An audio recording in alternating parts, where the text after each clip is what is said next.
रात की खामोशी नील दरिया के किनारों पर फैल चुकी थी, मगर मिस्र की फिजा में एक अजीब बेचैनी थी।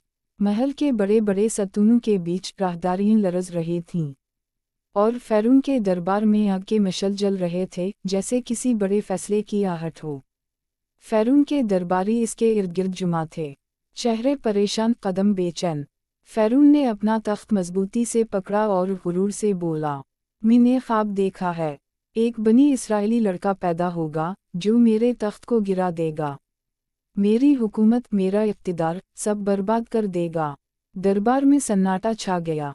उसी रात मिस्र के हर घर तक एक हुक्म पहुंचा, हर नौज़ाइदा लड़के को कत्ल कर दो। और फिर मिस्र की गलियां चीखों से भर गईं। माएँ बच्चों को सीने से चिपकाए भागती रहीं, मगर सिपाही किसी पर रहम ना करते।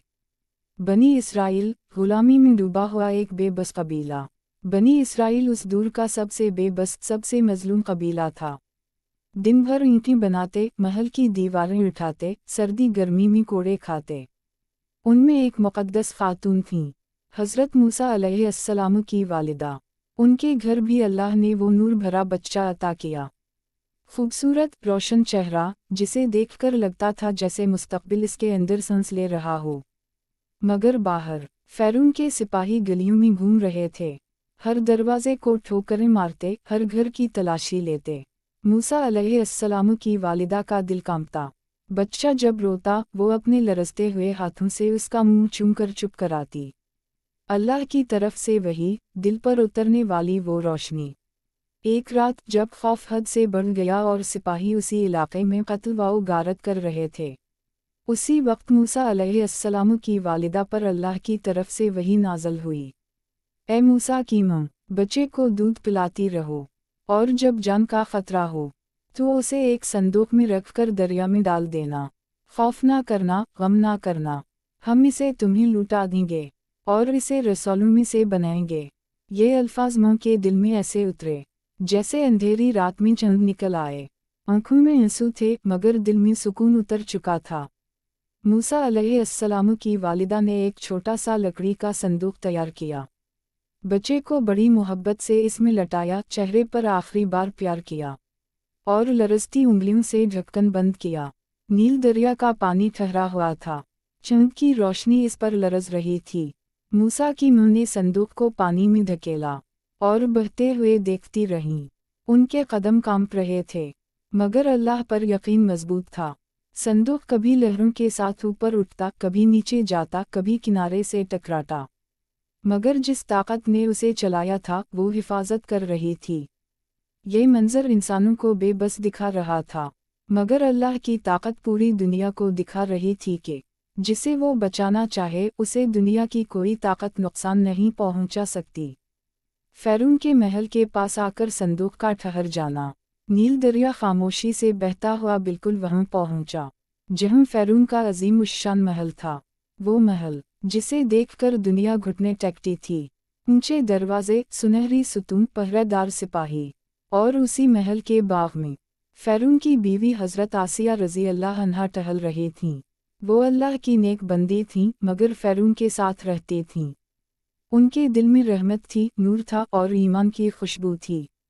नील के किनारे पहुंचकर इन्होंने देखा, एक लकड़ी का संदूक पानी के बहाव से आहिस्ता आहिस्ता रुक रहा है।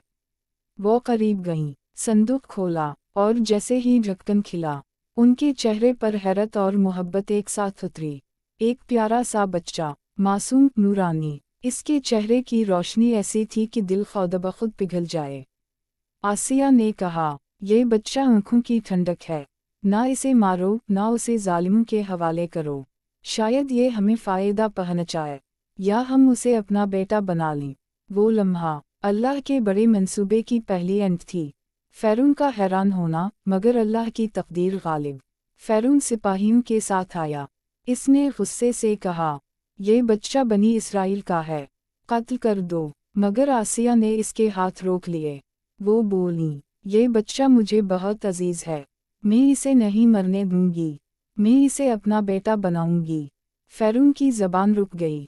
वो दुनिया का सबसे ताकतवर बादशाह था, मगर अपनी ही बीवी की नरम बात पर इसका दिल झुक गया, और अल्लाह ने वही किया जो लिखा जा चुका था।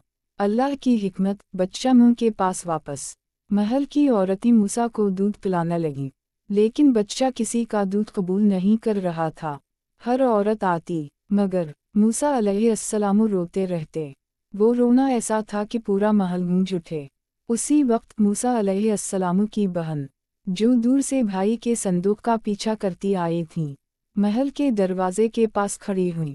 وہ بولیں، میں ایک ایسی عورت کو جانتی ہوں جو اس بچے کو دودھ بھی پلائے گی اور بہت پیار بھی کرے گی۔ فرعون کی بیوی نے فوراً اسے بلوانے کا حکم دیا، اور یوں وہی عورت آئی، وہی ہاتھ کانپے، وہی آنکھیں نم ہوئیں۔ موسیٰ کی والدہ، جیسے ہی انہوں نے بچے کو گود میں لیا، موسیٰ علیہ السلام خاموش ہو گئے، دودھ پینا شروع کر دیا۔ محل کی عورتیں حیران تھیں، اور منہ کے دل میں اللہ کا وعدہ پورا ہو رہا تھا۔ وہ بچہ جسے فرعون قتل کرنا چاہتا تھا، اللہ نے اسی کے گھر پناہ دی۔ وہ بچہ جسے دریا میں بہایا گیا، اللہ نے اسے بادشاہی محل میں عزت دی۔ وہ ماں جو خوف سے رو رہی تھی، اللہ نے اسی کو بچے کی پرورش کی ذمہ داری دے دی۔ یہ اللہ کی تقدیر تھی، یہ اللہ کی حفاظت تھی، یہ اللہ کی حکمت تھی، اور یہ صرف آغاز تھا۔